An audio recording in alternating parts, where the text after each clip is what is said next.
Welcome back to another edition of Building Bridges with Greg and Jill Johnson. We are so excited to have you, and we're excited to submit another podcast for your consideration on the importance of civil dialogue, on the importance of interacting with one another and our different views in a diverse culture in a way that's gracious and civil and kind.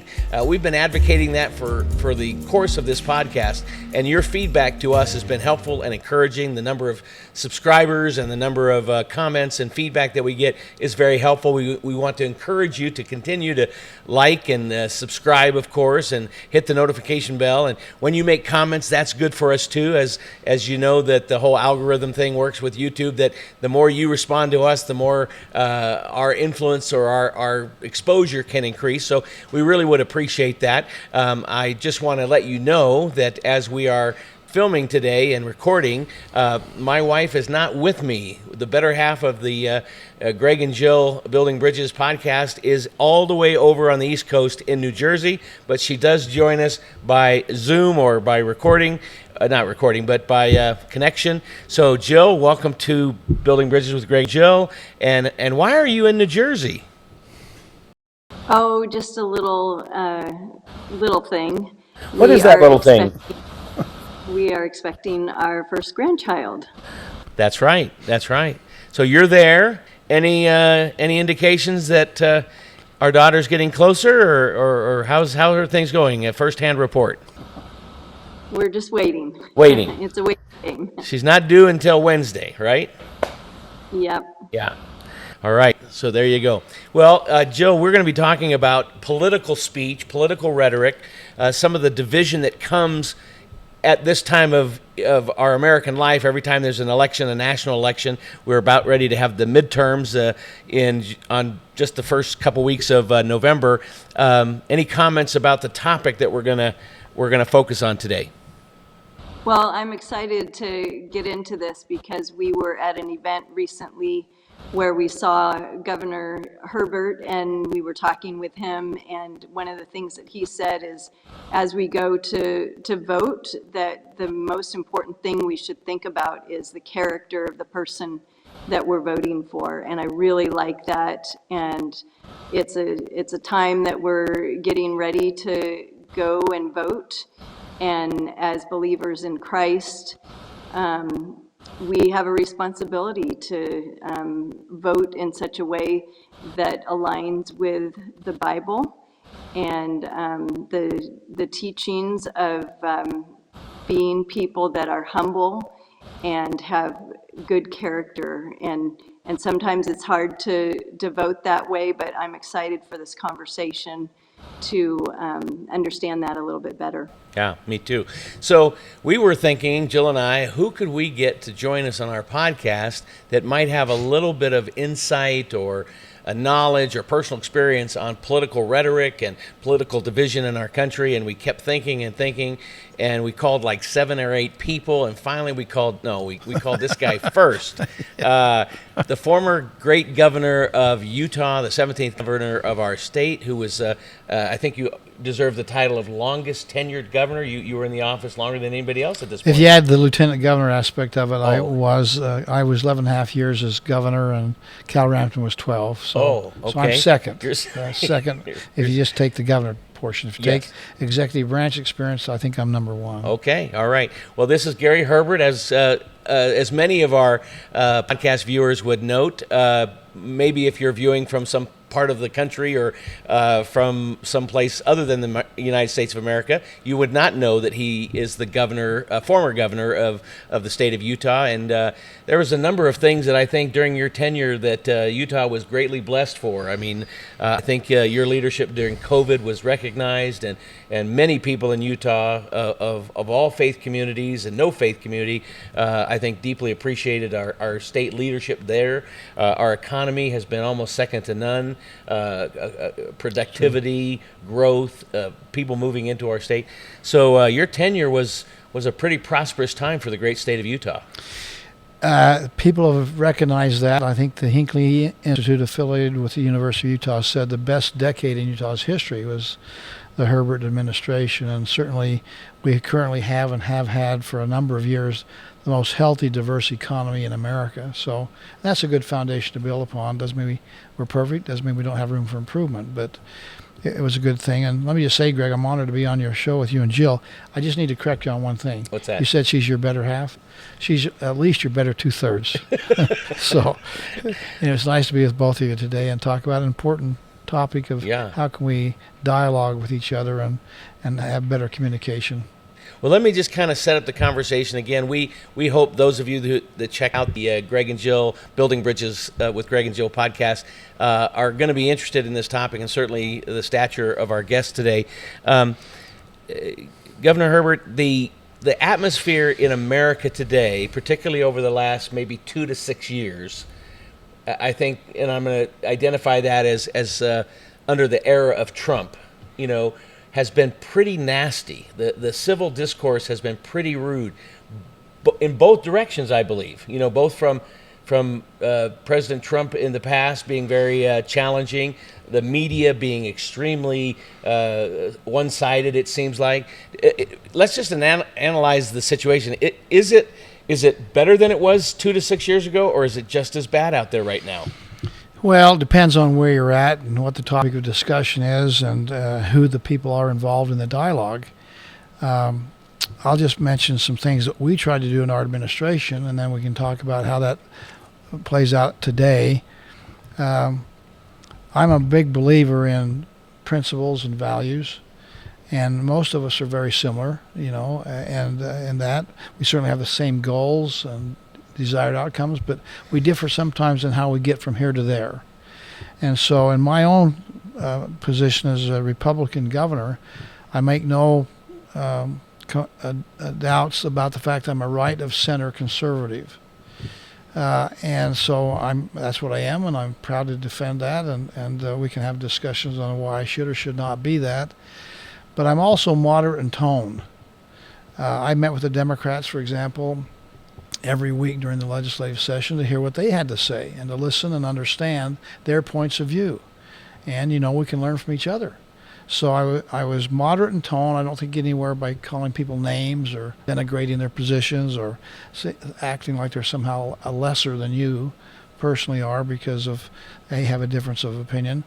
And then lastly, I was inclusive in process. So I brought people of different points of view around the table and said, hey, let us reason together, saith Isaiah, and see if we can figure out how to make something happen. And that worked very good for us. We did a lot of great things because we did it together. We didn't always agree with each other, but we treated each other with mutual respect and dignity and not contempt.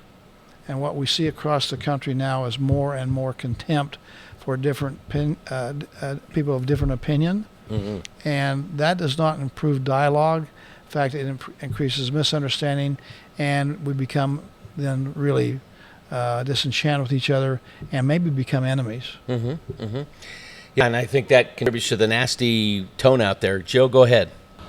Oh, I was just wondering, Gary, if you could think of a good example that would help us all of a time maybe when you were in office and you had felt you were going to go in one direction, but somebody on the opposite side of things was able to convince you that another direction would be good, and just maybe talk about the importance of, you said yourself, of listening to the other side. And I think there's also in that a willingness to change our own beliefs based on what somebody teaches us or talks with us about. Well, Jill, that's a great question, and I probably could write a book about all the different issues and decision points we had to make. And we got people around and tried to listen and learn and understand. I'll just take one off the top of my head, and that's education. When I came into office, come to find out, no governor had ever been to the UEA's board of directors. And I'm a big believer in education, and I think people ought to avail themselves of the opportunity. The more education you have, the more opportunities there are, more doors that open. It's better for the economy. It's better for the quality of life. Like virtue, education is its own reward. So I went and I heard what their concerns were, and I said to them, here's my concerns. Republicans are the majority in the legislature, you've got to learn how to work with them. And I need to understand the education point of view where we differ. And in that dialogue, we were able to convince the Republicans, you've got to put more money into education. Let's grow the economy to do that. And we had the Utah Education Association say, we will support that aspect, grow the economy, and then you'll be able to have more money to put into education. Not only did we put more money into education, we had the residual benefit of putting more money into transportation and infrastructure, more money into health and human services. Whatever your issue may be, if you have a healthy, growing economy, you'll have more money to do that and less tax liability onto the taxpayer. It was win-win-win. And so that came from dialogue where we were at very different points between the Republicans and the education establishment that we brought together, and eventually we got endorsed by the UEA in our election process because we were doing things together.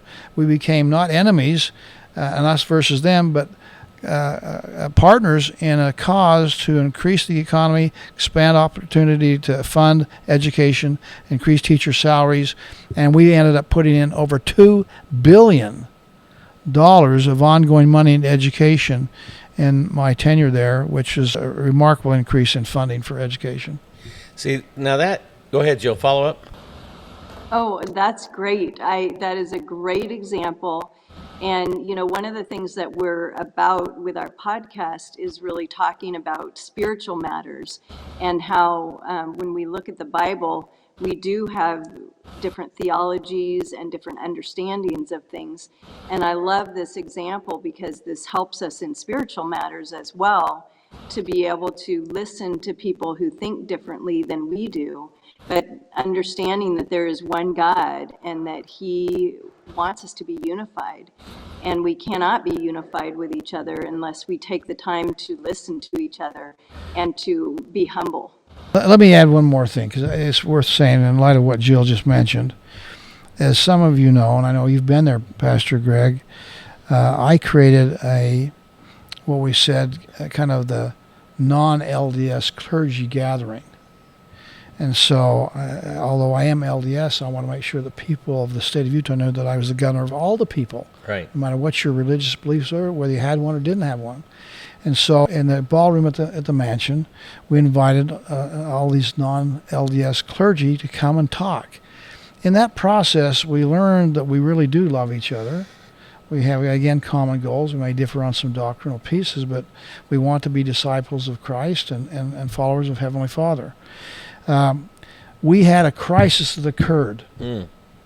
And like we're having today, and now we had a drought. We had some real big problems here a few years back of no water, no drought, no rain, and fires. We had fires throughout the state. There was probably just an abundance of fires, and we had the whole state was burning up. What to do? Well, I thought in terms of our group gatherings, and I said, maybe we do all we can, but we need some additional help. And so I called upon a day of prayer, fasting and prayer on a weekend, and contacted all the different religious denominations in the state. I said, can we set this aside? We're doing all we can physically. We need some help spiritually and maybe some divine intervention from heaven. And so people on that weekend took their opportunity in their congregations to pray, and that included Christian and non-Christian, Jewish, Hindu, others that were not Christian, but praying to God to help us. And here's what happened, and I'm humble about this.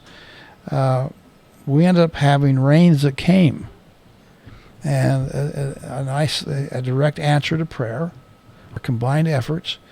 And the rain came not how typical summer storms would come with wind that would kick up the fire, but it came in very soft, drizzle of rain, which was significantly instrumental in putting out the fires of Utah in that summer. Now, it may not have been as dramatic as parting of the Red Sea, but nevertheless, it was a modern-day miracle that happened because all of us collectively said, "Dear God, help us." Yeah. And He did. Yeah. And as a governor, both as Jill and I are of the evangelical tradition, but as our governor, your appeal to one and all showed your respect for all, showed your willingness to say, as a Latter-day Saint, I'm appealing to the evangelicals, the Catholics, the Hindus, the Muslims, the Jews, the Buddhists, whatever your faith is. Sure. If you can join us, we would invite you to do that. And I think that even in a state where, and the dynamic is changing, but secularism is on the rise in Utah, just like everywhere else. But we still are a fairly religious culture, and the fact that any religious culture would probably be a minority to the LDS religious culture, to be included, to be acknowledged, to be invited, to be able to come to the governor's mansion once a year. That was tremendous on your part. It really was a very, very generous and very positive example of the kind of things that Jill and I are caring about on this podcast, that we are here to build bridges with one another, not walls. Walls don't help. Bridges do. Well, thank you. Again, it was one of the, if I was going to list all the good things I did, and I'd hope that's a pretty long list, but at the top of the list would be us gathering together and worshiping together and praying together and trying to love each other as good neighbors. I mean, the Good Samaritan, I hope we all practice that in our daily walk. We practice Good Samaritans. As we know, in the parable of the Good Samaritan, we had a Jewish fellow that gets robbed and beaten up and taken advantage of. And we have a Jewish priest comes and walks on the other side of the road, and a Levite on the other side of the road. And then we had a Samaritan. And the Samaritans and the Jewish were enemies. They were not friends. But showing his love and compassion for his fellow man, he stopped and helped bind up the wounds, took him to an inn, said, take care of this guy, and if you have more need, give me a call. I'll take care of it. Yeah. And that really encapsulates how we ought to treat each other. Yeah. That's very practical. I mean, Jesus' story there is very, very Absolutely. practical and retold beautifully in the current series called The Chosen. Just an amazing depiction of that biblical story, where a person who is not expected to be nice, or whom you would not want their help, frankly. Both of them represent opposing cultures, opposing points of view, opposing status, and their people hated their people, and their people hated their people, and yet Jesus is saying, look who showed himself to be the good neighbor, the guy that would supposedly be the worst guy you'd want help from. Well, and the lawyer seeking to justify himself said, who is my neighbor? Explain that to me. And of course, we're all neighbors. Maybe the question ought to be, who's my enemy? Yeah.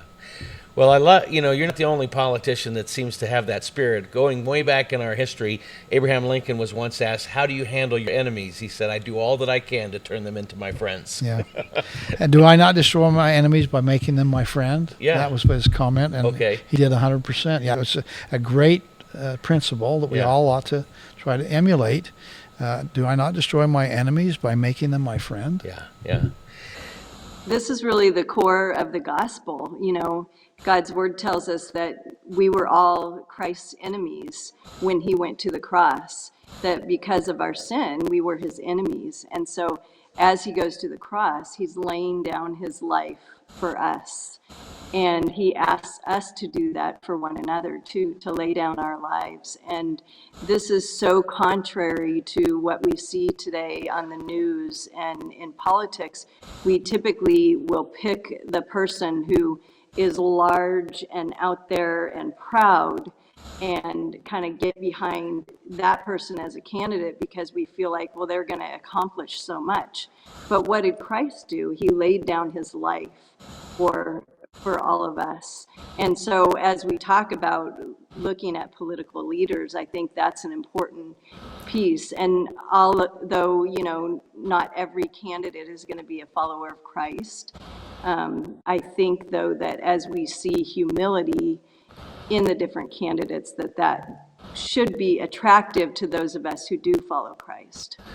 It's probably an area, Jill, that we're getting away from. I think in times past, it was very much as I'm looking for a candidate that I'm going to support in political office, we would say, let's start with somebody who's of good character.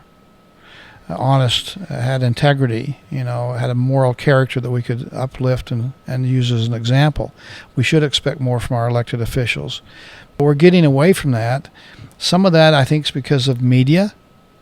The media really want a headline. If it bleeds, it leads. And now with cable TV and now advocacy, not just let me report the news to you and you decide what to do with it. It's now I'm going to advocate for one position or another, and it becomes biased and extreme bias.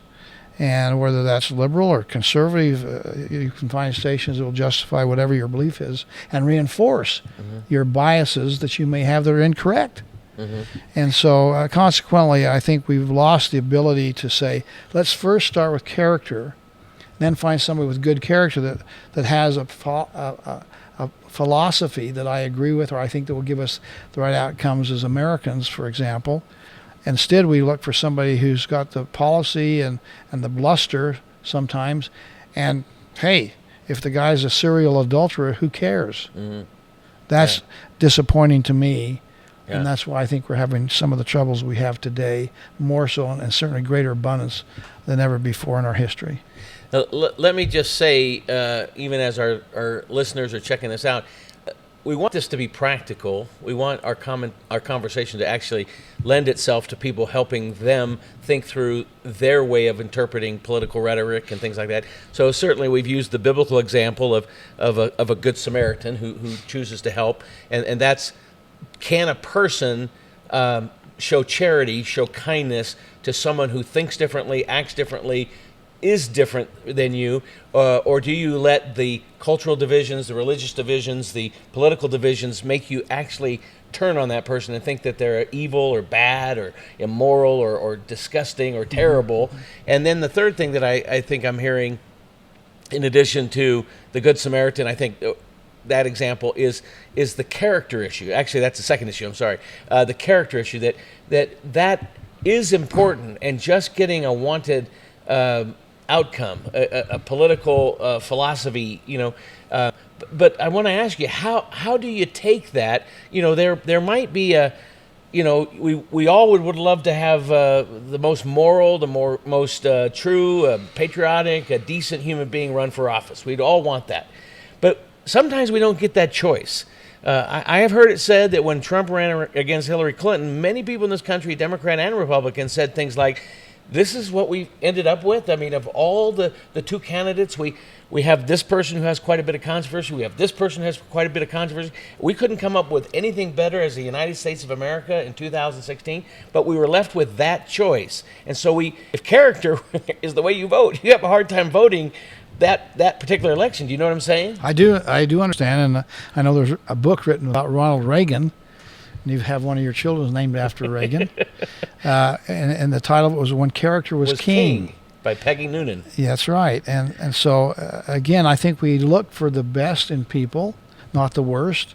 I think we all understand we all have sinned and come short of the glory of God. There's no perfect people out there, but we also probably have people that represent in a more positive way and dialogue with mutual respect and dignity that we ought to probably encourage them to lead and the rest of us to follow, as opposed to somebody who's just got a lot of bluster and hype. We talk about show horses in politics and work horses. We probably need more work horses and less show horses. I'm part of a group that's called Unite. It's a group started by Tim Shriver, who some of you would know in the listening audience. But if you don't, you'd probably know his sister, Maria Shriver, who was married to Arnold Schwarzenegger, a former governor of California and an action figure in movies and all. But Tim has said, I long for the days when Ronald Reagan would sit down with Tip O'Neill and work together. And he told me, he said, I long for the days when your Senator Orrin Hatch in Utah would work with my uncle Ted Kennedy from Massachusetts and see what they could do working together and find solutions to problems, which is what they're elected to do. Anymore now, it's become us versus them, and them is always the enemy. Us versus them. Yeah. Can anything good come out of Nazareth? Republican? Can anything good come out of the Democratic Party? Heavens no. Democrats, can anything good come out of the Republican Party? Heavens no. And so we've got to get past that and start appreciating each other and working together.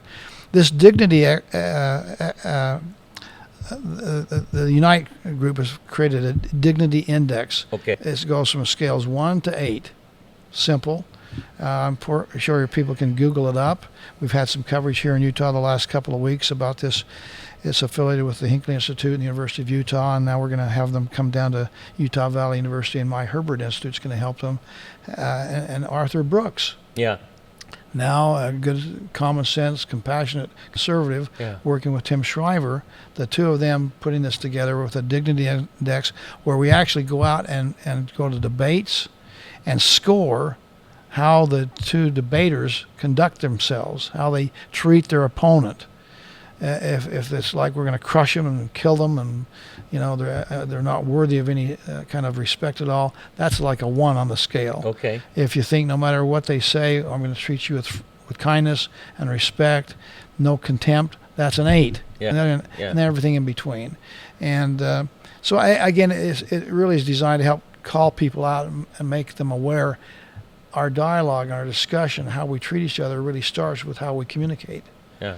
And so we're trying to raise the bar when it comes to communication and dialogue. And I know that we commend that. I just kind of want to go back to that question to just try to help our listeners here. So let's say you're of a particular party, and this test is given, or this scale is used, and let's say your candidate scores very low, a 1 or a 2 in that debate, and you're like kind of shaking your head going, why does he have to be that way, or why does she have to be that way?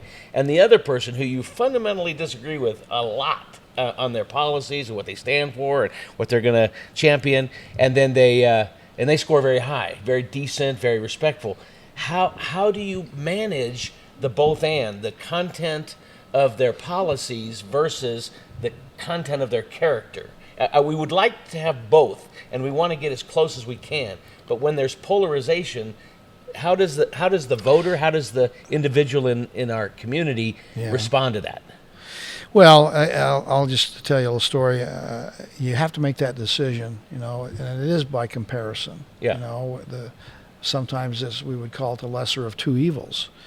I was with President Obama, who I got along with well. We don't see eye to eye on a lot of politics, but we treated each other with mutual respect and dignity. Exactly. And I remember him coming up to me, and you remember we were working on Mitt Romney's campaign, and he said to me, he says, Gary, I know you supported Mitt Romney for president, and I just want you to know I think he was a good man, and I had respect for that, and he would have been a good president. And I thought, thank you, Mr. President, I appreciate that perspective, and you telling me that. And then he said, I don't feel that same way about Donald Trump. And I said, well, I understand where you're coming from, Mr. President, but let me just tell you, with all due respect, I don't feel that good about Hillary Clinton.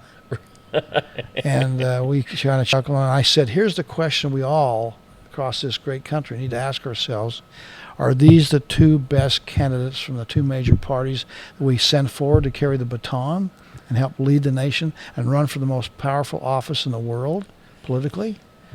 And I said, you don't have to answer that, by the way. But I said, he just said, well, I think it's the system. Yeah. And probably the system and how people game the system, how they treat the system, is not getting us the right end results that we probably ought to be getting.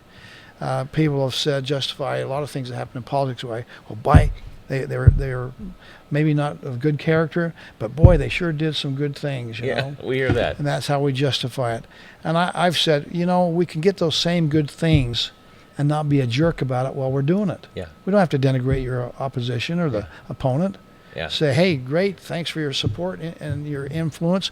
We're going to go a little different direction, but we appreciate your dialogue and your influence on helping us shape the discussion so we get the right policy in place. Yeah. I mean, I don't like to, when I've spoken before about on our campaign, we're going to have this coming up in a couple of weeks here, 2.5 weeks, we'll have elections completed. And I don't like to say, well, there's some winner and there's a loser. There are no losers out there. There might be people that get less votes. Say, thank you very much for running, for sticking your neck out, saying, choose me. That's a pretty egotistical thing to do. Choose me over everybody else.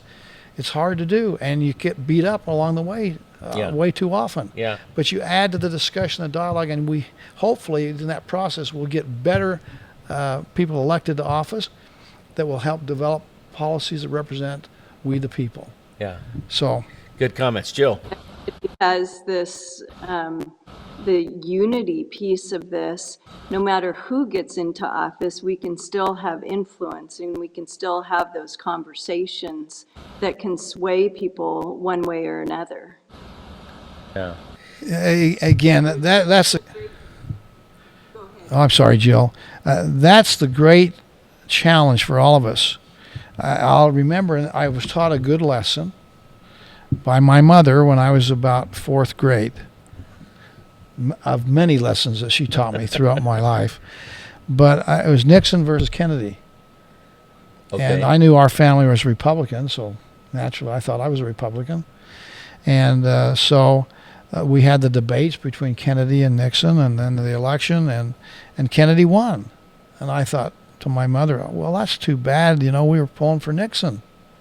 And Kennedy won, and my mother said, he's a good American, he'll be a good president, and until the next election, we'll work to support him in his office of President of the United States, even though he was a Democrat. And that's right. Too much, unfortunately, we say, let's do everything we can to make his administration fail. Yeah. And that's probably not the right attitude. It ought to be, if we have differences, let's see if we can convince them that they're going down the wrong pathway to get the best results. When I sat down with the Democrats, I said, look, you have at me. If you think we're going down the wrong road in my administration, proposing policy in this direction or that direction, tell me why I'm wrong. Let's have a rational discussion. As I said in Isaiah, let us reason together. Right. Saith Isaiah. And let's see if you can convince me or if I can convince you.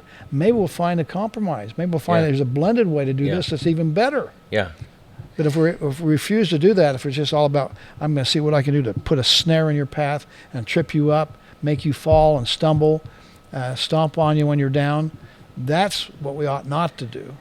And I know that a number of analysts in this arena of rhetoric and speech, religious commentators, non-religious commentators, have really added into the mix the division that we have today in society in the United States of America right now, because there's this polarization in our media that, like you said, there's channels that really speak to the left and channels that speak to the right, and we watch what we watch, and we watch people that we like or commentators that we like, and we get all riled up and we get all angry.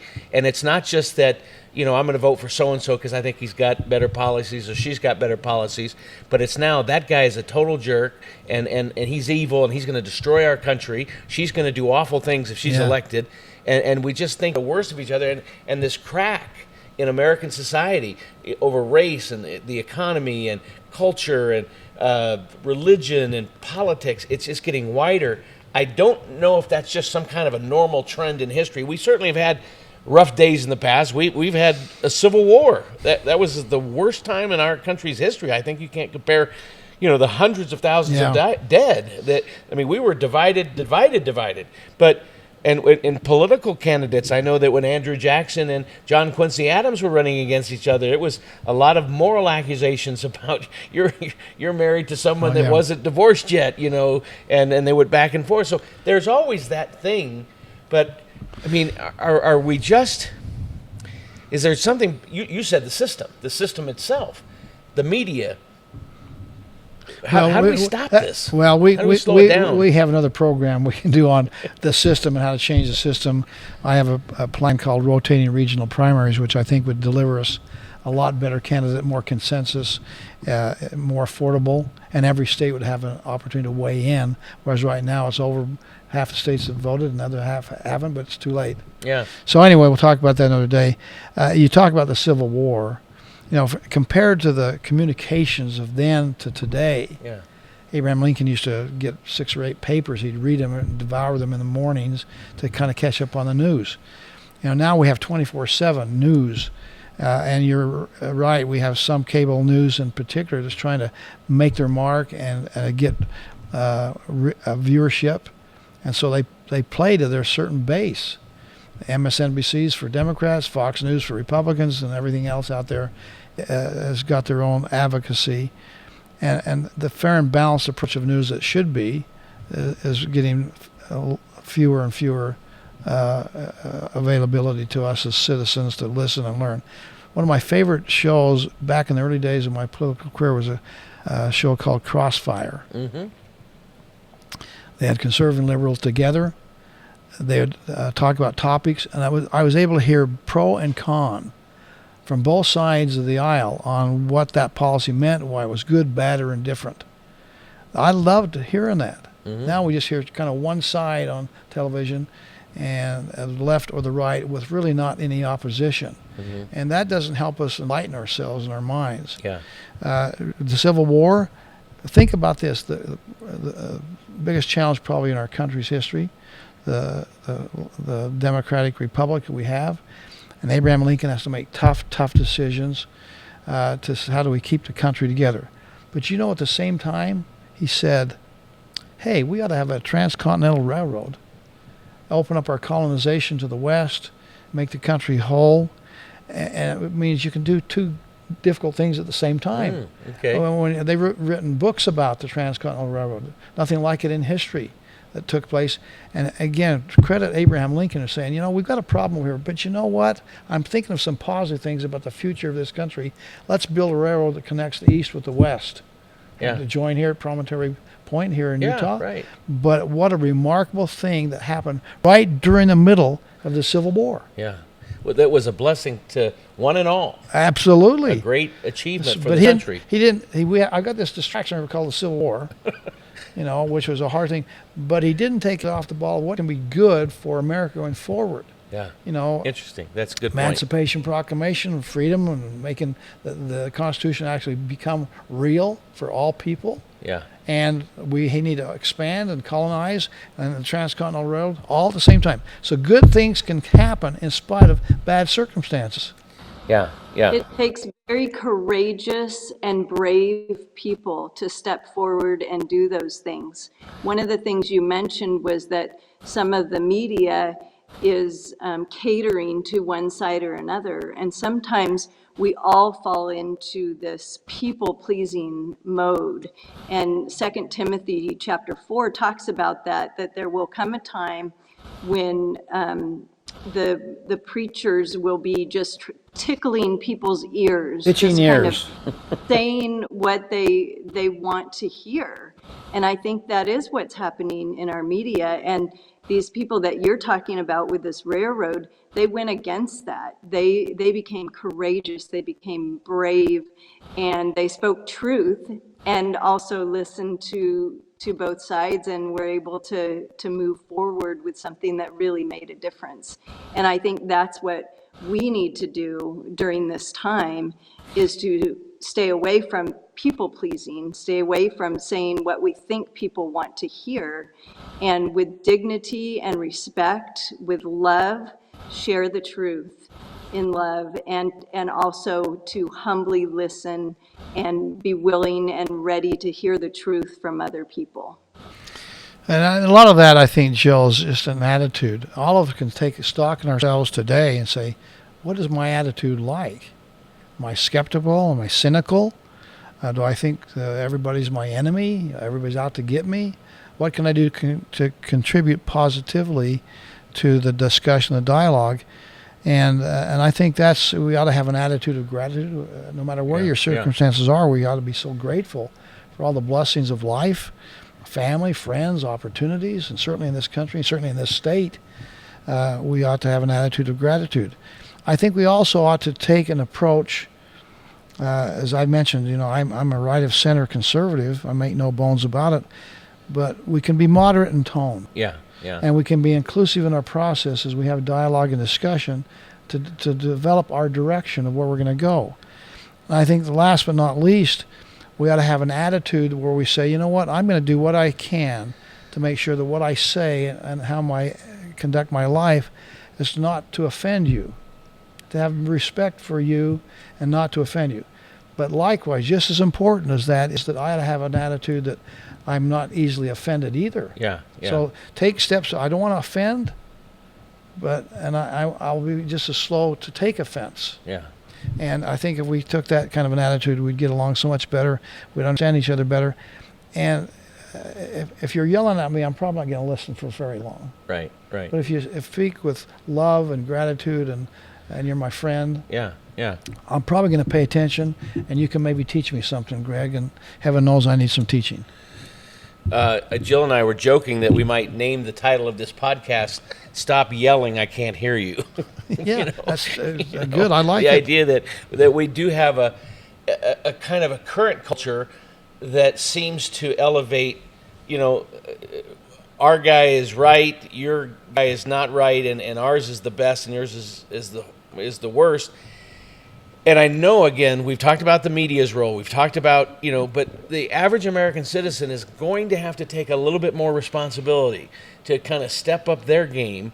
I mean, we can't just blame the media because we watch the media. We can't just blame their way of making their work or their company successful. We have to tell them that it's not going to continue to be acceptable just to demonize one another. But that takes an informed electorate. That takes a people who want to say character does count. And we've had some interesting things in the last several decades. We certainly had the disheartening experience of President Clinton and an intern. That was very disheartening for many to think the President of the United States would behave that way. Then we have a president who comes along, and we hear him on a candidate for the office. Who eventually won, Donald Trump, and you hear him talking about women in a very disgraceful way, and you even hear him say, if I were to go down in Times Square and shoot somebody right in cold, right in the middle of the day, people love me so much they still would vote for me. Yeah. I mean, we've seen failure on both sides. We've seen problems on both sides. So again, it's something where I think that we as citizens are going to have to step up our game and say, I have a very dear friend, a devout conservative, probably more conservative than I do, from Texas, and he voted for Joe Biden. He said, I voted for Joe Biden because I think character counts, and I don't believe that the Republican standard bearer has any. So I'm going to make a choice to vote for someone. And there are some very key things that he, as a Republican, does not accept in the Democratic Party: moral issues, economic issues, international issues. But he said, "I'm gonna vote my conscience." My cousin, Benjamin Franklin, 18 removed or something like that. 11 generations removed. His mother and my grandmother were sisters. Okay. But he used to say he had a way of deciding. He had what we call like Ben Franklin clause. He'd write down all the positive things on one column, all the negative things on the other column, and kind of look back and forth and decide what that meant to him and what his actions are going to be as a result of that analysis. There you go. And so we all probably need to do that. I mean, nobody's perfect, again, and you're not going to find the perfect person for any office. So you have to decide that and what your determination is going to be. I remember the Reverend Jerry Falwell talked about, coined the phrase, the silent majority. And there's probably still some truth to that. We just ought not to be so silent. If we think that bad behavior is not acceptable, we ought to say to the candidates and others out there, this is not acceptable to us. There are plenty of good people that could run for office that have got a good character. And if you don't have one, move aside and we'll put somebody in place that's got a good character that also will represent the same kind of policies. You mentioned Donald Trump. Yeah. There's not anything that Donald Trump did that somebody of maybe a better moral character, based on your judgment and assessment of Donald Trump, could not have done. Yeah. He could have appointed the same judges to the Supreme Court. Could have got the same policies, tax cuts. He was a little more of an isolationist than I like, because I think we ought to have more international trade, which develops friendship and stabilize the world for more peaceful. But whatever those things you say, he did such great stuff. Couldn't we have had somebody else do the same great stuff? And so we, the people, at the end of the day, it's our fault. See, there you go. That's where I wanted to land. Yeah, we, the people, are the ones that have got to say, you know what, I'm not going to accept this. Yeah. And I'm going to stand up and say, that kind of behavior is not acceptable in our elected officials. We're going to find somebody else. Yeah. And again, you don't have to do it in a mean way.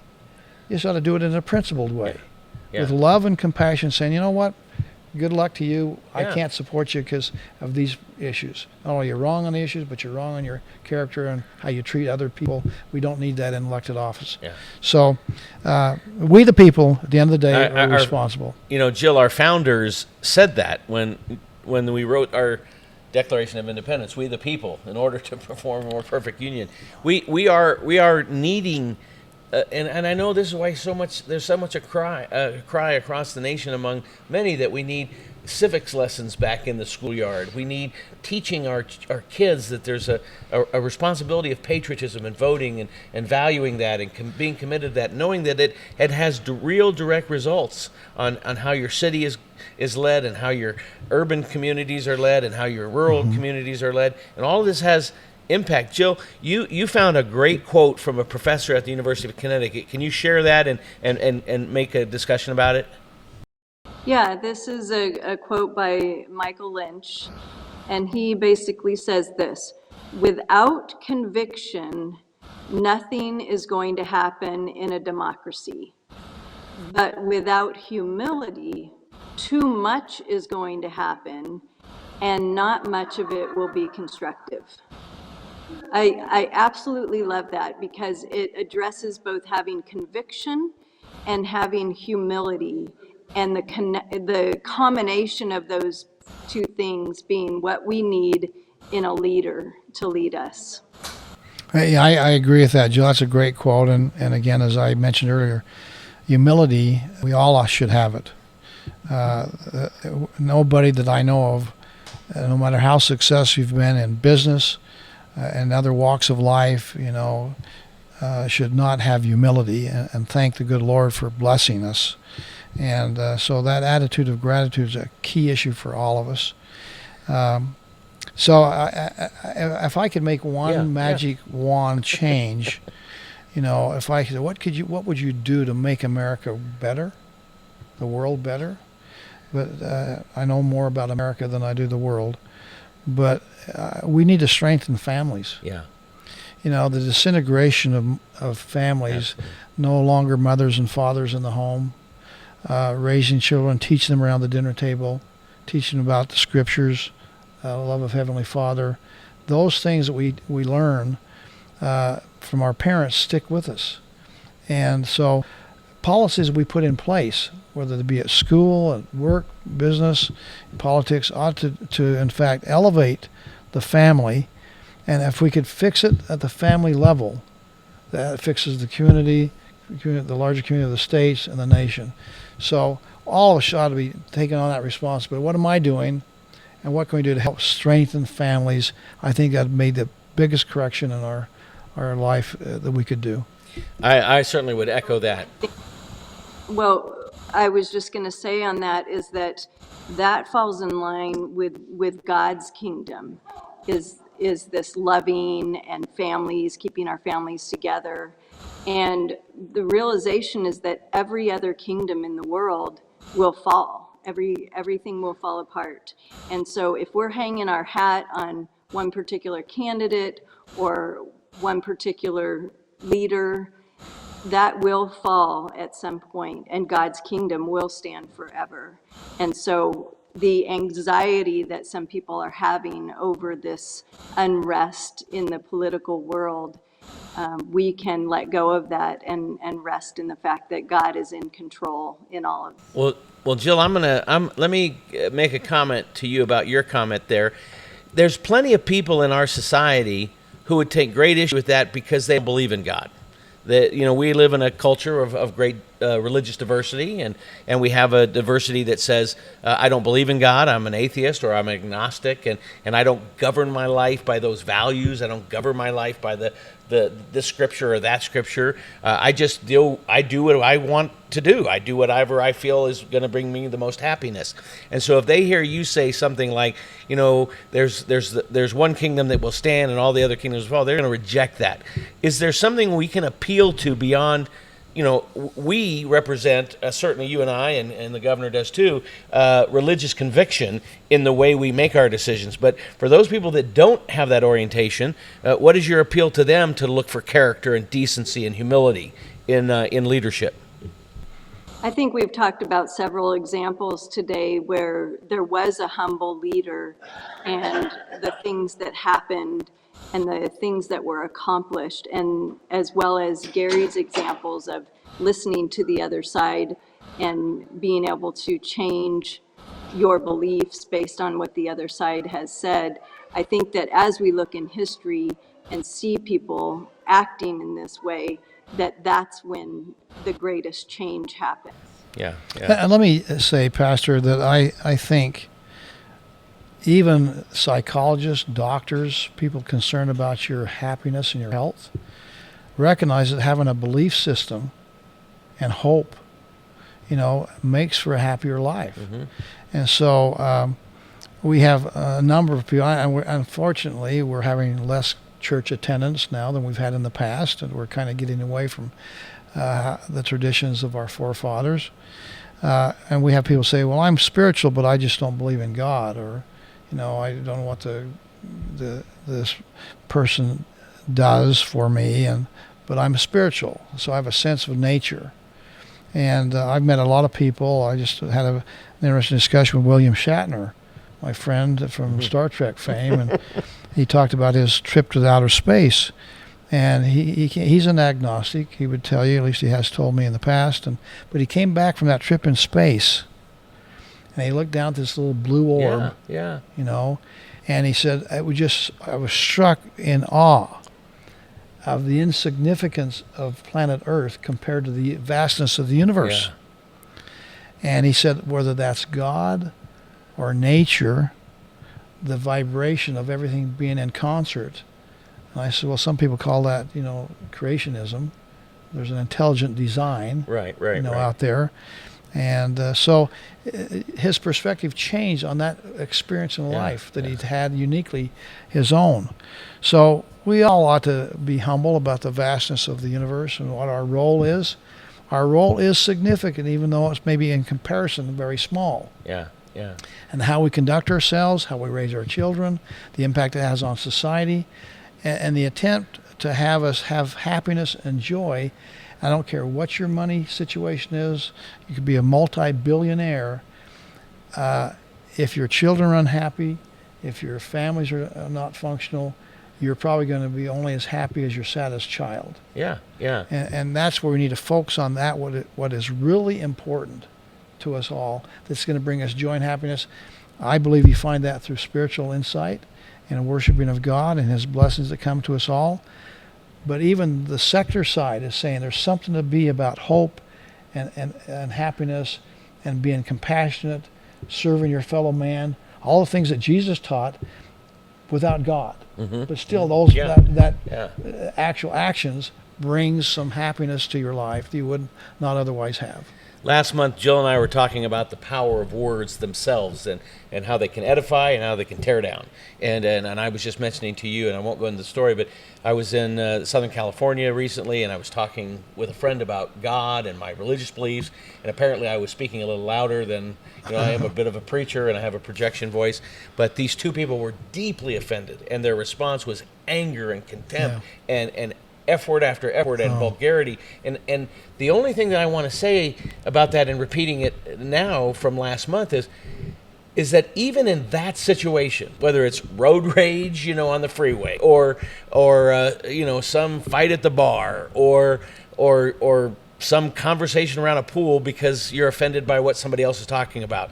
I mean, they can be pro-abortion, pro-choice, and you can be pro-life, or you can be, there's many things, cultural issues, political issues, economic issues that really fire people up.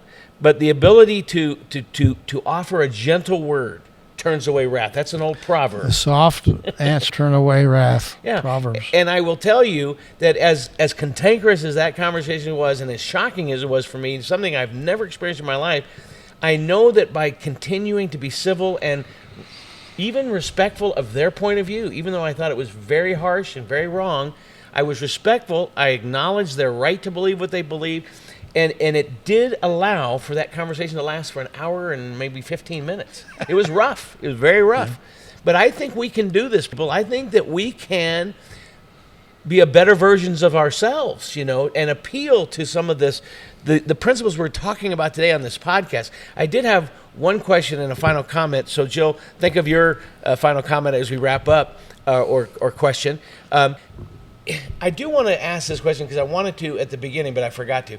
The idea that history is cyclical, or the pendulum swings over here and then it swings over there. So we had, the rough years of Nixon and the pardoning of Nixon by Ford. And so the country turns to this no-named governor from Georgia, this peanut farmer, because why? Because he's such a nice guy. He's going to be honest. He was, I think that people kind of go from this kind of leader and say, we're tired of that and we're going to go get something different. Now, is that just the way America works, or is it even, to some degree, that just seems like we're just going with the flow, and I don't know. It's perplexing to me. I think that is part of natural. We see it in life. The pendulum does swing back and forth. We're looking for that perfect middle, or that right part of the fulcrum where we're in perfect balance. And so things get out of balance. We try to bring them back into balance. I remember Vanessa, forget her last name now, was a Miss America, and they found Vanessa Williams, and then Charlene Wells got elected as Miss America because they wanted a squeaky clean girl to take the place after the scandal of that. So things swing back and forth. Yeah. I don't know if that's a bad thing. Okay, it's hard for us to say, "Oh, that's perfection. Let's keep it there." Right. Somebody doesn't think it's perfection because we define it differently. Yeah, exactly. So there's going to be tilting and tipping back and forth. And that's okay. That's part of life. Yeah. And we just need to make sure that we weigh in, and we ought to respect. Hey, I'm a conservative. Somebody else is maybe a liberal. They want the teeter-totter a little bit more this way. Yeah. Okay, I respect that. Right. Let's remember, one, we're all God's children. Two, we all belong to the same race. It's called the human race. And in our case, we're all Americans, aren't we? Pulling for the same. We're on the same team. We act like we're not. We shouldn't be enemies. To say we difference of opinion. Let's work together to find the right center point, the right appropriate balance, where we can, in fact, enlarge people's lives and make them more happy and have opportunity and peace and happiness. So. I think we'll always have that kind of pendulum swinging back and forth. Yeah, appreciate that. Because the bottom line is, if we, as the people of this country and community, whether it's a local level, state level, or federal level, if we don't take our responsibility for citizenship and voting character, we get what we vote for. We get what we ask for. We probably get what we deserve. And we get what we deserve. You said it yourself that we had two candidates in 2016 that many of us thought, is this the best we can do? Yeah. Are these the two best people that could really lead our country one way or the other? And most of us said no, but there was a reason that we got there. And so I think that we really have to ask those kind of questions and think through that process, because I do think we can blame the media, we can blame politics, we can blame urban versus suburban and rural issues. We can just kind of divide. Ronald Reagan said this a long time ago. He said, if we ever were invaded by a foreign alien species that came from some other part of the universe, you would see a global unity like we've never seen, with Russians and Chinese and Americans and Canadians and Mexicans, and we would all work together against a singular invading army that sought our destruction. Well, we ought to think about your appeal to the common, being image bearers of God. We're created in the image of God. That's what Genesis tells us. That if we can appeal to that basic reality, it at least stops us from being so ugly and mean-spirited to one another. Let me just tell you one story and let Jill finish us off here. Okay. We do have a responsibility, we the people. Whatever conduct we're getting from our elected officials is something we've condoned and even support. If we don't like it, change it. Don't support it. Call people out and say, we don't like that. We're going to move to a different candidate. I remember where I was at on September 11th, 2001. Most of us probably do that were alive. And I spoke to college students yesterday about this very thing, and they were all like, either not born or won. So a major event, I know exactly what I was doing when it happened. I was upstairs and getting dressed and ready to go to work. My wife says, turn on the television. Jeanette rails up the stairs. You turn on TV on the news. I turned on and I saw the smoke coming from the World Trade Centers, and I saw a plane fly into this tower, thinking that was the video, when that was really the second plane. Wow. I saw it live, and I remember that, and I thought, oh my goodness. When we found out as it unfolded, what had happened, and just the dramatic events of that day and subsequent days after that. Well, we are attacked on our own soil. In my life, I served in the military at the tail end of Vietnam, which was a very unpopular war, and really a lot of unrest in the nation, and our soldiers were not treated very well when they came back from Vietnam and all. But this all of a sudden, we rallied together. Yeah, we sure did. In ways I'd never seen. More patriotism than I've ever seen in my life. People were pledging allegiance to the flag with conviction. We were singing the Star Spangled Banner with fervor, We were praying. Democrats and Republicans all together. On the same front steps of the Capitol. We were praying with fervor and pleading, God help us as a nation. And pulled together. We did. You couldn't go to the store and find a flag. They were sold out of flags. People were flying a flag.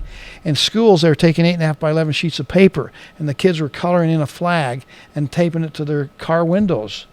It was a remarkable time. It was amazing. September the 11th, 2001. 2 months later, in November, we had elections, municipal elections.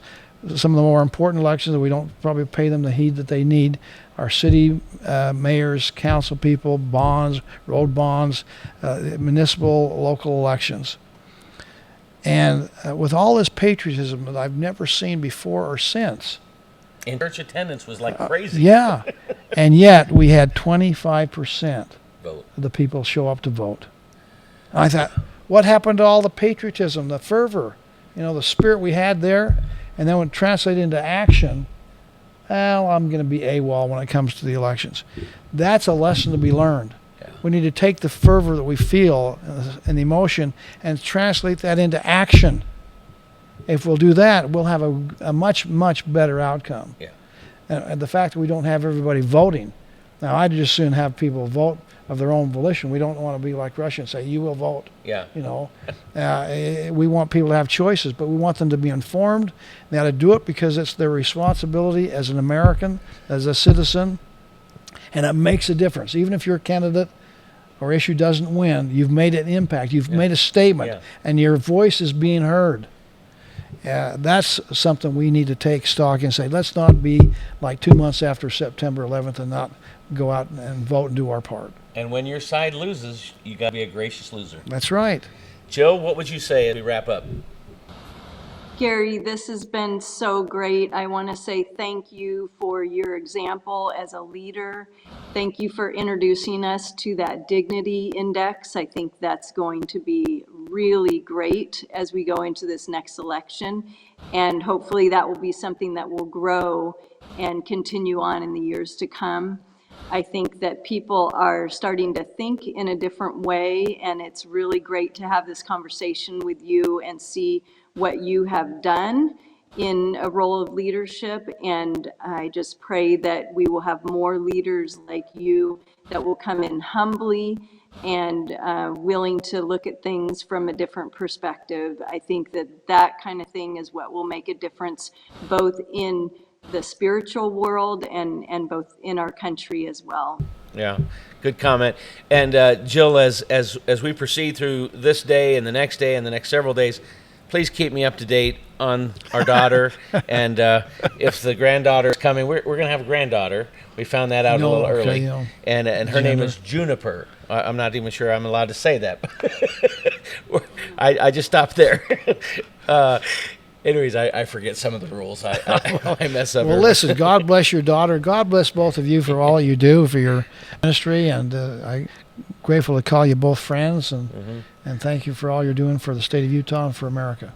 Well, if you have stayed with us to the end, I just want to thank former Governor Gary Herbert, the 17th governor of the great state of Utah, and now the director of your own center at Utah Valley University, the Herbert Center. Is that right? The Gary R. Herbert Institute for Public Policy at Utah Valley University. Kind of a mouthful, but is there a website for that? there is. Well, we're gonna get that from you before you leave here, and then Marco will put that on the screen. Okay, that'd be and great. that way people can look up your institute and find out what your policies are, or what some of the contributions you're making in Utah County and around the state of Utah through your institute. Yeah, and we're growing. Again, the intent is to help the students get prepared.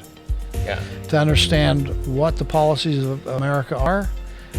There need to be civically involved and understand what's made America great, what's made Utah great. We have internships, we have lecture series. We had the Vice President, Mike Pence, there just about 3 or 4 weeks ago. I've talked to other people that I know that are going to be coming in here over the next year. So an opportunity to really train our children in the pathway that they should follow. So you just continue to serve our great state. Thanks for all you do and did as governor, and your wife too. Jeanette was she's right by your side big in part every step of the way. So we would just ask you, as a couple here, Jill and I would ask you to very seriously consider your vote on November 8th. That you take it seriously, that you vote. That's an important part of that responsibility. And then after you vote and advocated for your position, accept the results as fair and honest, and do your best to just accept that it's time to move on and to respect your side or their side or both sides as we move forward and try to be a positive contributor to the bridge that we need to continue to build in our society on all the fronts that we do. So thanks again for joining us with Building Bridges with Greg and Jill. We'll see you next month for another edition of our podcast. Have a great month.